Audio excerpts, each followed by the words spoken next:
All right. Here we go. It's been a while since we talked about the U.S. Army. Don't know why I stuttered there. The United States Army.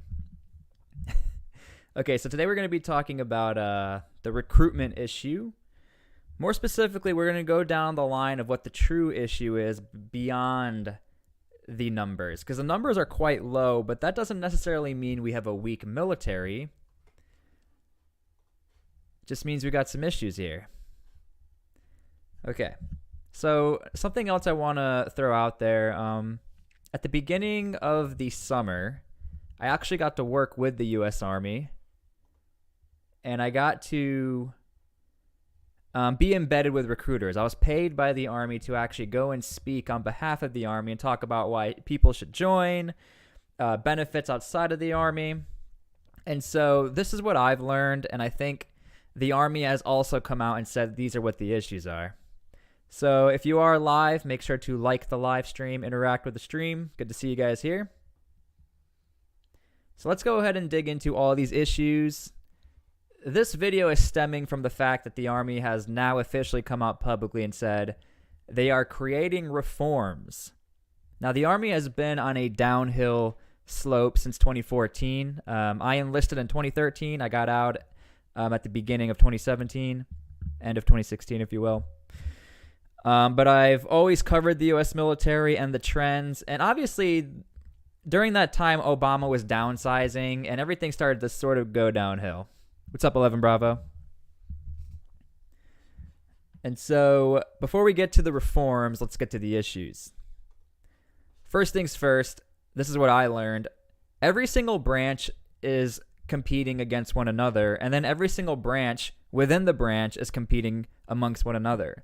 So depending on what area you're in, if you're in like New York City, apparently that's the easiest place to recruit out of, as opposed to being like in North Dakota in the middle of nowhere. You know, it can be difficult. So all the branches are competing for a sliver of a territory. It's almost like gang warfare. We'll get into all of this. So specifically for the Army, you have active Army, Army Reserves, National Guard, and then you also have like officer type stuff. So they're competing amongst one another. So when I was working with the recruiters, there were times where the kids were misled by either the National Guard, and then active duty would be like, no, this is the truth. And then National Guard would be like, no, this is the truth. And then somebody said, well, all recruiters are scumbags. That is the perception of what all recruiters are, if we're just being honest here. Not all recruiters are scumbags. A lot of them lie. But a lot of them lie out of desperation. Not necessarily lie, but maybe tell not the full truth, I think. And we'll sort of get into all of this. The emergency alarm. That's right. Emergency alarm happened today. So again, off the bat, you have the perception of all of these guys they're bad people. And the next thing that's a really big issue, and I think a lot of you will agree with this, is a double-edged sword. There's no modern conflicts happening right now. I mean, even when I was in, it was like you're probably maybe going to deploy, not deploy, and that was in 2014. And it's interesting because deploying is not always the answer for your military career. But the U.S. Army specifically, you walk around with a deployment patch. All of your badges are public. If you don't deploy and you've been in the Army for a while, your career is almost embarrassing compared to others, especially in a combat job. So again, the Army has created their own problems internally of if you're not deploying, you're not doing your job. Now, the double-edged sword is this. A lot of people don't return home from deployments. So sometimes it's actually a good thing to not deploy, get your benefits, and get out. But at the same time, if you want to stay in the military and you want to stay relevant and you want to keep progressing, especially in the Army, you need to understand you walk around with that deployment patch, it means something. You have what's called promotion points. And for a lot of the kids who want to join, a lot of them want to deploy, right? And so this right here is the number one issue for me, is the entire misleading of Army marketing. Nobody talks about these guys. Nobody knows about these guys. The marketing team has a budget where they can literally do whatever they want, around $600 million a year of marketing. So slap a few posters on the NASCAR car, do a few commercials. The issue is the marketing team has absolutely zero oversight and can almost do whatever they want without repercussions. So the recruiters, beyond the fact that they are their own marketers, like they have to work really hard to get people to join, Army marketing literally just sits on their butts and just hopes something happens. And I don't care. I'm going to go after these guys because when I was working with recruitment, that was the issue. These guys are just out of touch. And you got to go through a lot of hoops just to work with these dudes. And so to me, Army marketing is a massive problem, but that also goes along with something like this. This is what they'll do. And they got sort of in big trouble for this and got called out for it because this was dumb. This is what they'll do. And to me, this sort of proves how out of touch they are. And when we go to the reforms portion of this, the Army actually does call out the marketing. And I don't even think a lot of people realize how big the Army marketing budget is. But the U.S. Army allocated millions of dollars to sponsor a wide range of esports tournaments.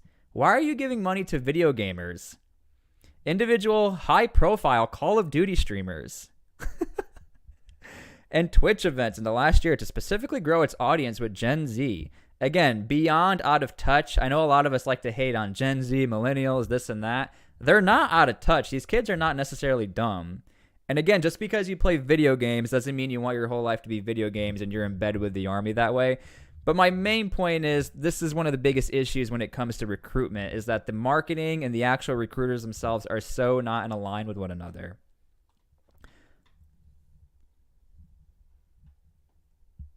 Something else here? Yeah, somebody said I love Pokimane. Yeah, imagine if Pokimane was talking about the Army. Okay, another big issue in my opinion is you have this Army culture of professionalism. You know, we're all about being a professional, this and that, from the Army themselves. And then you have TikTok, where you have soldiers left and right, whether drill sergeants, pilots, doesn't matter. It doesn't necessarily align up with the quote-unquote professionalism with the Army. And again, this is not me hating on anyone who's in the Army. I was a bad kid in the Army. We were constantly filming dumb Snapchats and being dumb. But again, a lot of these kids don't know what to believe when you have the Army saying we want to be professional, but then you have thirst trap TikTokers in uniform doing whatever they want. That's not necessarily what the Army ethos is all about. Something else that the Army is really having to compete up against is the fact that you can pretty much get free tuition assistance now, either through the government, like state, local, or federal. You can work at McDonald's to get tuition assistance. Even at my university where I graduated from, shout out Middle Tennessee State University, Chick-fil-A will pay for 3 credit hours for 2 semesters per calendar year. So that's 2 classes. But it's still something. It's not everything. And again, I'm not completely hating on the Army because we'll get to the good. But these are a lot of the issues that the Army is starting to realize, whoa, we're like actually really behind on everything. And we're sort of giving a lot of these new recruits like falsehoods or not the full truth. And then this is the last point that I'm going to make before we get into the reforms. Your life in the Army is going to be different from the guy to your left and right. So I was a combat engineer. I don't ever feel comfortable telling somebody what the Army is like if they're not going into a combat job because I'll never know. Your life might be this every single week where you're dragging your buddy on the ground holding his rifle. And one thing that does stink is that somebody who's the exact same rank as this guy right here who sits at the desk all day and doesn't have like a boss yelling at him will get paid exactly the same as this guy unless you're on a deployment. So that's the other issue is that you have a bunch of people online who are like, oh, the Army stinks. You're going to get injured, this and that. But then you have another side of the Army where it's not that. It's the complete opposite. 12 Bravo. 21 Bravo is the old nomenclature. So in my opinion, these are the biggest issues right now that the Army is facing with recruitment. Now let's go ahead and actually see what the reforms are. And again, if you're watching this live, would appreciate it if you like the live. This channel has been on a downward slope itself. So the actual number is today we have 452,000 active duty soldiers. Now at the beginning of the stream video, I had said that doesn't necessarily correlate with us having a weak military. As technology progresses, You don't necessarily need more and more soldiers. So it's not fair to compare the numbers here from World War II, where we actually have less soldiers than before World War II. I don't think that's necessarily a fair advantage because, again, with technology comes, you know, you don't need as much manpower. We're not standing in a straight line 30 feet across from the enemy here. So these are all the reforms. And some of these are a little interesting. Number one, they want to protect the recruiters. They want to abolish involuntary recruiting assignments, which leads me to here. A lot of these recruiters hate their job. I'm not going to say any names. I won't throw anybody under the bus. But when I was working with the recruiters out there, some of them are like, dude, I used to jump out of airplanes and now I'm sitting at a desk. Like, I don't like this job. And so the Army knows that. They want recruiters to actually push the college thing, which is good. I think education's good. But again, I don't know how great it is because it's like, okay, yeah, you get free college, but is it worth getting yelled at for 3 years? In my opinion, it is. I think I got free college. I have 2 degrees. I'm going to work on a third one. I actually think joining the military is worth it, but a lot of kids don't realize that.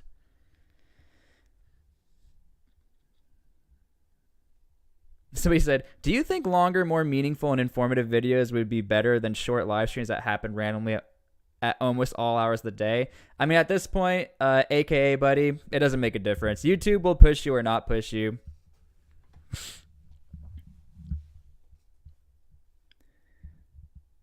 What was the other one? Oh, this is the one that also is funny.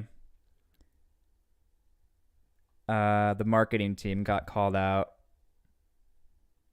Right here, reassigning the Army Enterprise Marketing Office to report to Recruiting Command. This one to me is a massive one because finally these guys who work at the marketing team will actually have consequences for not doing their job or will actually have to report to recruitment. Again, I'm not trying to harp and hate on the marketing team, but nobody understands how much they get away with and how they have zero oversight. As long as they spend their $600 million or their budget, they're good to go. And it doesn't matter. And I know like even they're sort of limited on expectations on who joins the Army. Like they can only do so much. But in the real world, outside of the government, if your marketing team is bad, people actually get fired. I'm not getting a mic stand. And I have a mic stand actually. Me and all my homies hate the marketing team.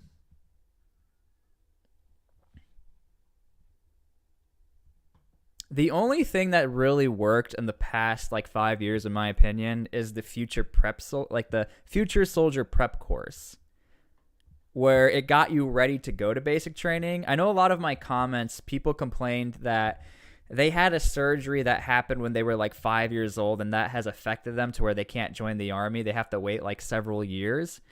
And so this like future soldier prep course is the prep course before basic training. The Army got a lot of hate for it, but apparently there was a lot of success with it. More kids came into basic training stronger. They had a really high pass rate. So that's a good thing. Like not everything's wrong here. How soon can I enlist in fat camp? Immediately. I should have gone to fat camp. So yeah, overall, look, here's the thing. When I was working with these recruiters, these kids just wanted to hear like the truth. I don't know why the Army's always has been afraid to be like, yeah, you might get hurt. It could be a dangerous job. Like they want to hear that. They want to know the truth. Something else that works against the recruiters is that there are all these good benefits in the Army, in and out. But why would somebody trust a recruiter who's in the Army? And so what I really think or suggest that the Army should do is like in the marketing team or somebody have a veteran or a really normal person. Like I'm beyond normal. I did one contract. Hey, 11 Bravo, $5 donation. Shout out to my youngest brother that just got back from AIT as an 88 Lima. And he's helping the recruiters right now, still being shy. Well, I hope what I'm saying is spot on. Shout out to your little brother, 88 Limas. The thing working against these recruiters is that they will tell you all the great benefits that are true. They're telling the truth about these benefits. In and out of the Army, there's a lot of great benefits. And even when I was doing public speaking for the high schools, I was like, yeah, the benefits are great. The issue is like these recruiters haven't got out of the Army. And so it's like, can I trust somebody who hasn't gotten out, or are they just trying to mislead me to join? And then I've also heard some horror stories about veterans. T-SPLY to help the recruitment. I would love to. I was surprised the Army hired me the first time. Apparently, there was some contention there. They didn't know if they wanted to hire me or not, but they ended up doing it. So yeah, that's sort of what's going on with all of this. Something else I forgot to add is that, well, at the beginning of the video I did, these guys, all the branches, again, the competition amongst one another is very cutthroat, and you're very limited on the numbers who are coming in. Like, not everyone can join the Army. I think it's like 1% or 3%. It's like a super low number. But then when the percentage is so low and you have kids who are not in shape, they're not passing test scores, it gets super competitive. What I also found super crazy is that recruiters can see their results in real time. So like a recruiter who's competing against somebody like 30 miles away, like recruiters versus recruiter stations, they're literally competing amongst one another to get more and more candidates to join. And so if your recruitment station sucks, everybody can see it. And so there's a lot of pressure on these guys to keep with it. Actually, away from the Army, I think the U.S. Navy was doing so bad, they forced all the recruiters to work like overtime for no extra pay. So yeah, and I think so too. So we made a good point. They should make part-time recruiting jobs for veterans. I agree with that. I think that would be one of the keys to kids actually trusting. And I think it needs to be like, there are a lot of really young veterans out there. I mean, I'm 29, 30. I guess I'm young. It can't be somebody who's like, oh, I started a business and I'm 62 years old and I got all this stuff, because I'm just going to be honest, like these kids are not relating with them. And so, yeah, I think we got to be honest with the recruits who are joining. And this, in my opinion, is the biggest issue. So you guys let me know if you disagree or agree. But this is what I saw when I worked with recruitment, getting to speak with the commanders, first sergeants, and getting to actually interact with the kids who wanted to join. A lot of them got cold feet. That's another issue. The process can take a while. And then they're like, why would I do this? Let me just go do some welding real quick and make $80,000 a year.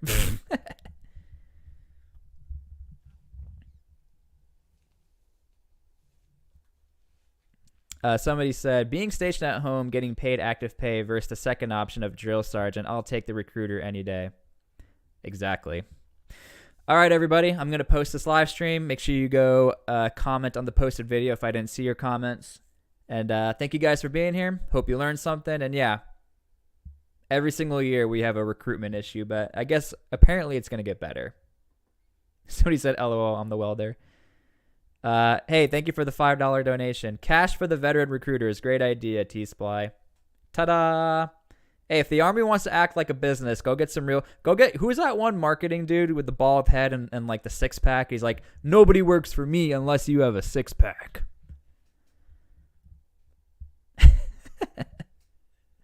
Give me a rotisserie chicken and I'll join. True. All right. Love all you guys. Please go comment on the posted video, and we'll see you guys later. Thank you for being here. And thank you for the donations. See you guys.